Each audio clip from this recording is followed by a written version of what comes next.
Assalamualaikum warahmatullahi wabarakatuh. Kami dari kelompok 4 akan mempresentasikan materi tentang ragam paradigma dan teknik integrasi ilmu. Sebelumnya izinkan kami memperkenalkan diri terlebih dahulu. Nama saya Andi Rivaldi dengan nomor induk mahasiswa 190107507 dan ada teman saya yaitu Nur Isal, kemudian Muhammad Nur Habib, kemudian ada Ardiansyah, dan yang terakhir itu ada Muhammad Umar Alfat. Baik, selanjutnya pemaparan materi yang pertama akan disampaikan oleh teman saya. Untuk teman saya dipersilahkan. Yang pertama itu paradigma dalam integrasi ilmu. Menurut Murad W. Hoffman, pemisahan agama dan sains terjadi pada abad pertengahan. Ketika umat Islam tidak peduli, sains dan teknologi pada saat itu berpengaruh dalam masyarakat Islam adalah ulama tarekat dan ulama fikih. Keduanya sama-sama menanamkan konsep taklid dan membatasi studi agama pada bidang-bidang yang masih dikenal sebagai ilmu agama seperti tafsir, doktrin, dan tauhid. Dan juga spekulasi ini ilmu dari segi aksiologi, yaitu ilmu yang tidak bernilai atau netral dan nilainya hanya diberikan oleh manusia penggunanya. Menurut kaum sekularis, memasuki nilai ke dalam sains menyebabkan sains menjadi bias sehingga menghilangkan objektivitasnya. Situasi ini telah mendorong upaya para cendekiawan muslim untuk mengintegrasikan kembali sains dan agama. Upaya pertama yang diajukan adalah Islamisasi ilmu pengetahuan bagi umat Islam yang telah lama ditinggalkan oleh peradaban dunia modern. Upaya mengislamkan ilmu memiliki dilema tersendiri. Positivisme. Jenis ini mempercayai bahwa realitas dan kebenaran dari suatu fenomena bersifat tunggal. Realitas tersebut dapat diukur menggunakan interpretation yang valid dan reliable. Karena itu, penelitian positivistik biasanya menggunakan pendekatan kuantitatif. Konstruktivisme berkebalikan dengan positivisme. Konstruktivisme justru menganggap bahwa tidak ada realitas atau kebenaran tunggal. Realitas sosial diinterpretasikan oleh individu maupun kelompok, sehingga hasil yang didapatkan akan beragam. Penelitian konstruktivisme umumnya memakai pendekatan kualitatif. Pragmatisme mempercayai bahwa realitas tidaklah bersifat tetap karena terus-menerus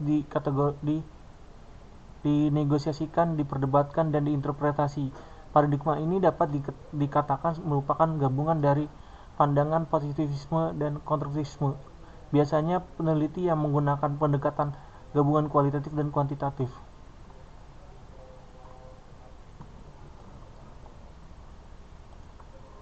Panduan teknis pengintegrasian dan contoh praktik integrasi ilmu. Proses integrasi ilmu dapat dalam penyelenggaraan pendidikan secara filosofis dapat dilakukan dengan berbagai macam model. Menurut Abuddin Nata, upaya integrasi ilmu dalam penyelenggaraan pendidikan dapat dilakukan dengan 3 model. Islamisasi pengetahuan itu model purifikasi, modernisasi Islam, dan neo-modernisasi Islam. Baik, pemaparan selanjutnya akan dipaparkan oleh diri saya sendiri. Teknik integrasi ilmu. Paradigma integrasi interkoneksi yang digagas oleh Amin Abdullah adalah salah satu opsi pemikiran agar ragam kajian keislaman dapat berkembang dan tidak terkungkung secara lebih menyeluruh.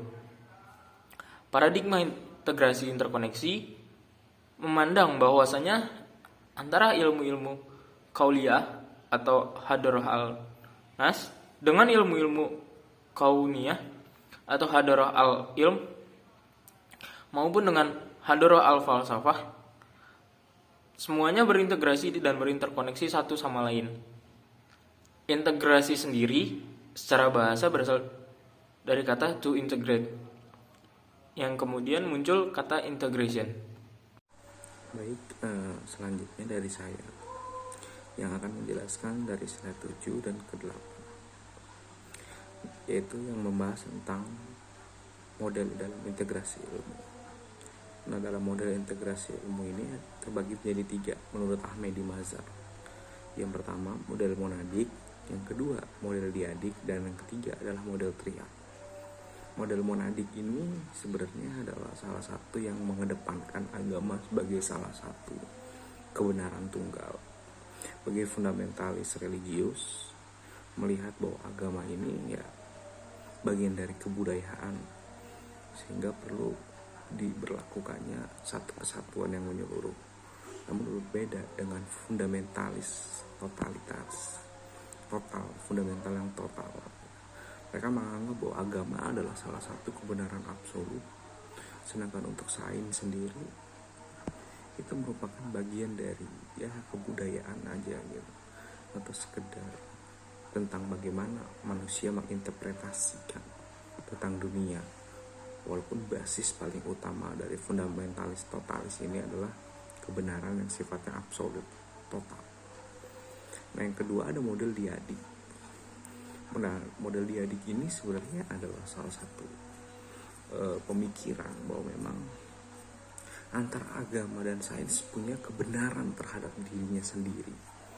Agama menjelaskan atau konsep basisnya adalah konsep teologis, sesuatu yang ilahiyah, tauhidan, akidah, akhlak, dan lain sebagainya, yang membicarakan tentang sesuatu yang sifatnya postulat yang tidak perlu lagi untuk dibicarakan tidak perlunya sesuatu yang memang sudah benar dari sananya.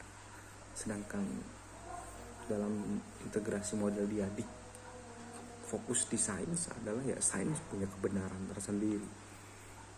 Kebenaran dalam sains ya sifatnya sangat duniawi gitu. Sangat sekuler. Karena penjelasan sains adalah berbicara tentang menjelaskan fenomena alam sesuai dengan kondisi-kondisi yang terjadi di alam. Itu kebenaran dalam sains. Dan dalam kebenaran sains ini sendiri dia sifatnya tidak absolut. Dia sifatnya bergantung pada teori-teori yang akan dibangun setelahnya. Makanya dalam sejarah itu sendiri, kebenaran dalam sains itu penuh dengan kuburan. Baik, selanjutnya yaitu model triadik. Dalam model triadik ini ada ketiga yang menjembatani sains dan agama. Jembatan itu adalah filsafat. Model yang diajukan oleh kaum teosofis yang bersemboyan tidak ada agama yang lebih tinggi dari kebenaran. Kebenaran adalah kebersamaan antara sains, filsafat, dan agama.